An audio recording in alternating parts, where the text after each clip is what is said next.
Quand les gens voient des feux d'artifice, ils se posent pas trop de questions parce que c'est beau, ça scintille dans le ciel, puis ça a l'air simple. Mais pour moi, c'est beaucoup plus que ça. J'avais envie de vous partager l'envers du décor. Mon nom est Maxime Lessard, fondateur de Kuma Fireworks, et dans cette série vidéo, je vous apporterai à travers la planète dans mon univers pyrotechnique. Dans l'épisode d'aujourd'hui, on se rend dans un coin du Canada que j'adore, tout près de ma ville natale en Outaouais, pour un événement pyrotechnique d'hiver que nous avons créé. Je vous présente Feu sur glace.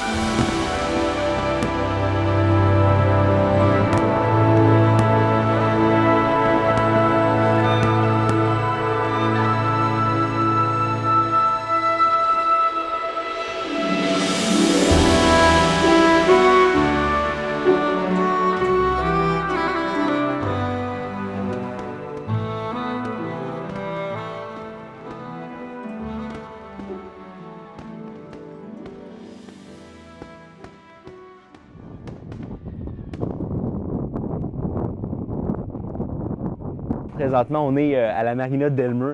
C'est sur la rivière des Outaouais. En hiver, ça donne le beau paysage qu'on a là, un désert blanc. Fait qu'avec des feux d'artifice colorés sous ce décor blanc-là, ça va donner quelque chose de juste incroyable.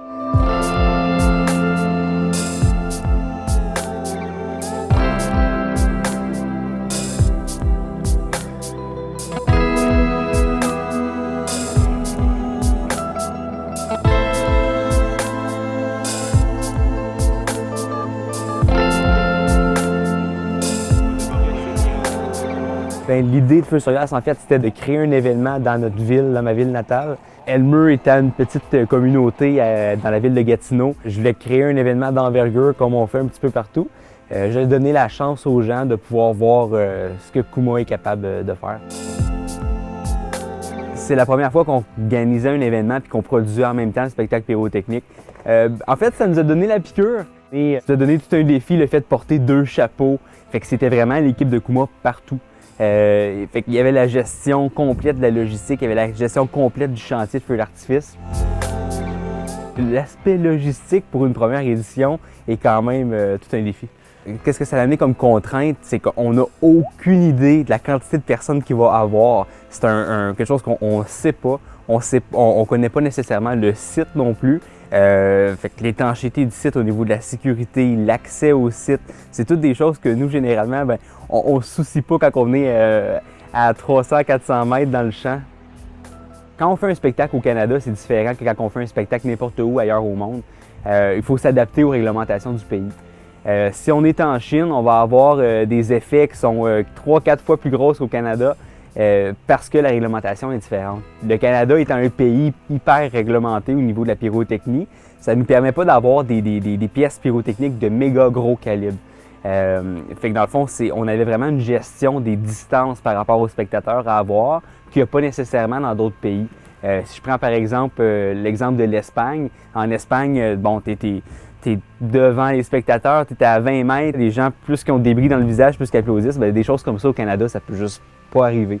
Fait que c'est vraiment un enjeu quand on monte un site comme ça, d'avoir la bonne distance pour notre rampe de mise à feu et les spectateurs.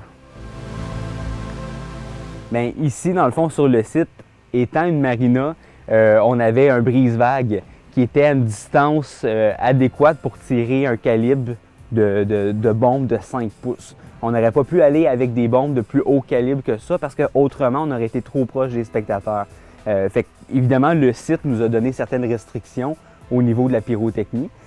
Puis aussi, on se rend compte que la pression atmosphérique en hiver est un peu plus pesante, ce qui fait en sorte que les effets vont monter moins hautes. Vu la distance aussi qu'on a, il fallait vraiment angler les mortiers vers l'arrière, étant donné qu'on a un vent qui pousse vers nous, vers les gens de la marina, vers le public. Une autre chose qui est importante à surveiller, à une marina comme ça, l'été, ça serait les bateaux. Parce que les gens, il y a des curieux qui viennent autour, on essaie de faire un périmètre. L'hiver, c'est les skidoo. Fait qu'il y a des gens qui se promènent, fait qu'il fallait vraiment s'assurer qu'il y a un périmètre de sécurité tout le long du montage, puis pendant le spectacle pyrotechnique. Fait qu'on a fait escorter certaines personnes qui étaient dans des cabanes à pêche un peu autour. Fait que ça aussi, ça engendre un autre défi logistique autre que la pyrotechnie généralement.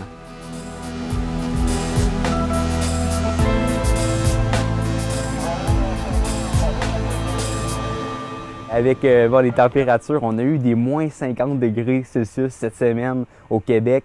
Il y a eu une 50aine de centimètres de neige. Fait que voici le Canada. C'est des cabanes à pêche, c'est de la glace, c'est de la neige, c'est le blizzard. Faire de la pyrotechnie au Canada l'hiver, ça donne des défis autres. Mais écoute, on est vraiment fiers. On est vraiment fiers d'être Canadiens finalement, puis de pouvoir réaliser ces choses-là ici, appuyés par nos communautés.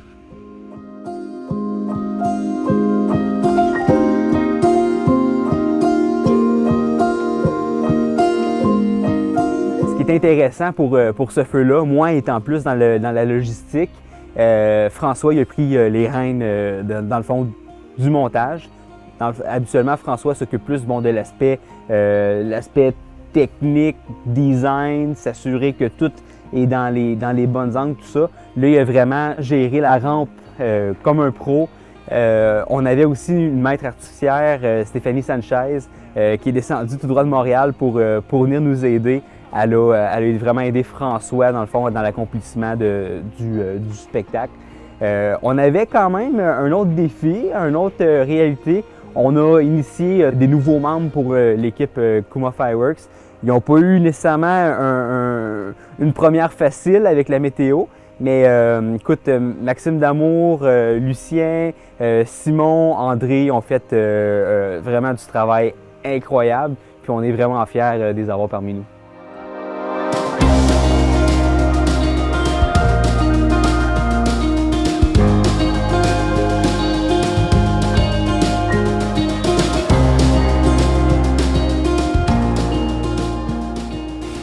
Fait que là, notre show, il est pas mal tout squeebé. Squeebé, c'est qu'on a tout mis les petites allumettes dans les mèches. Puis là, on va vérifier que tout est bien branché à bonne place, puis qu'on n'a pas de problème.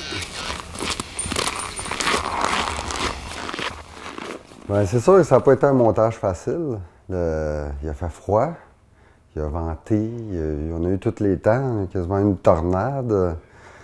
Fait que ça ralentit beaucoup le processus. Puis on voit le temps passer, puis on se dit est-ce qu'on va le faire, on va-tu être dans les temps, on va-tu être prêt? Puis on l'a fait. C'est sûr qu'on avait beaucoup de personnes qui commençaient, des apprentis. Fait que c'était un petit peu plus long de juste un peu leur enseigner le travail. C'était du monde qui était motivé, puis que ils ne mettaient pas des bâtons dans les roues, au contraire. C'était merveilleux, on avait une équipe formidable. Ça s'est super bien passé, puis on avait vraiment... Écoute, je le referais demain. J'en ferai un autre avec la même gang, puis ça irait plus vite, puis le monde, ils savent où ça va maintenant. C'est cool.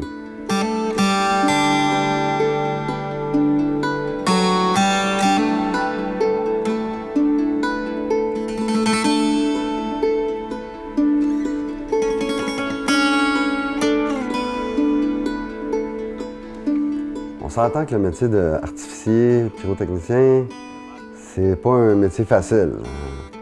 Il faut être concentré, vaillant, il faut pas regarder les heures passer. Puis je pense que, je sais pas, il y a comme une flamme dans le cœur qui fait que quand on fait ça, on peut pas s'arrêter.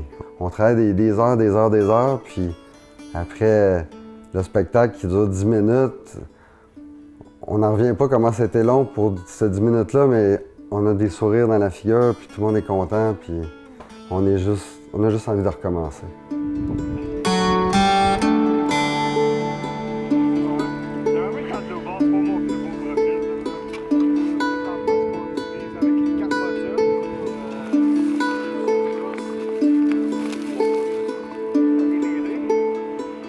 Dans le cadre de Feu sur glace cet hiver, j'ai pris l'événement un petit peu quasiment comme si je faisais un design de compétition.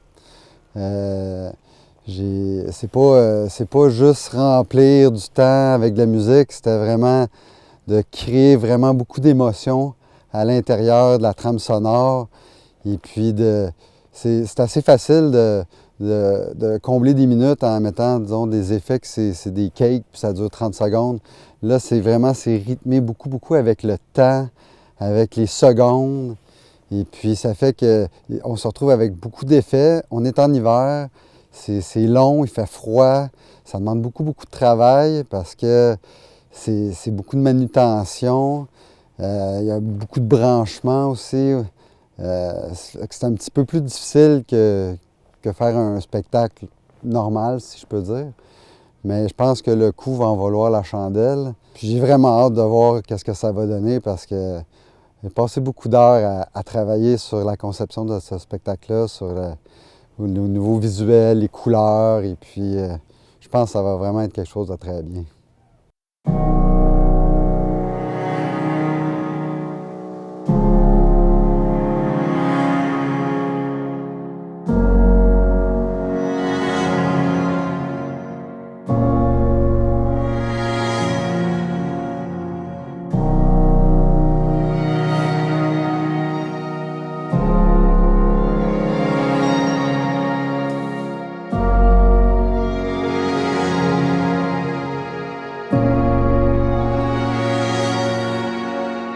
La première chose qui était importante pour moi lors de la création du spectacle, c'était de trouver une manière d'amener les familles ici et les enfants, puis en fin de compte que ça soit un événement familial et puis d'essayer de créer une féerie autour de l'événement. Puis pour ça, je m'y suis pris beaucoup avec la musique.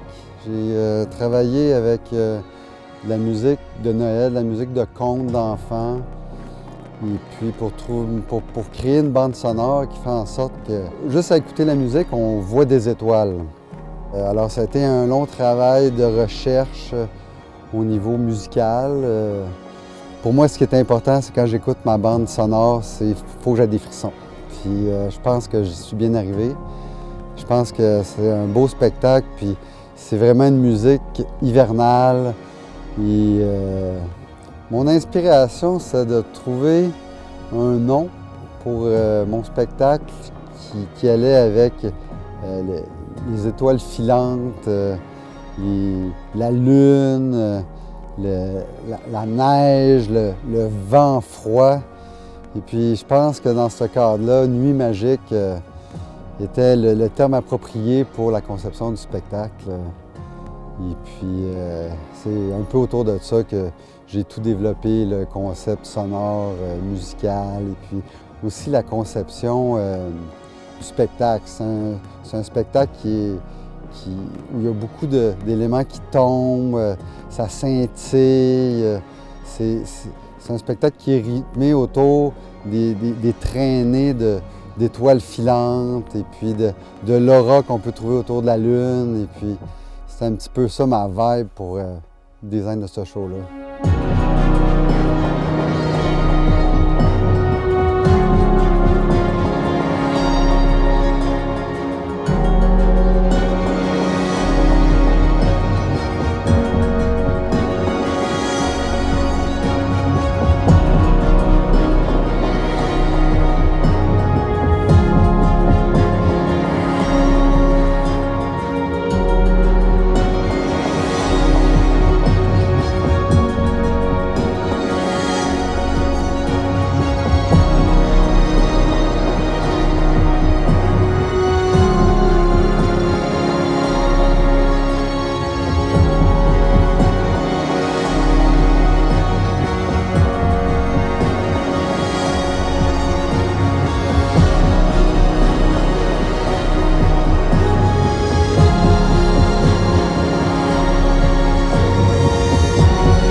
Je me suis dit, écoute, c'est quoi les chances qu'on ait une journée parfaite pendant l'événement? Fait que ça, on est vraiment, vraiment contents.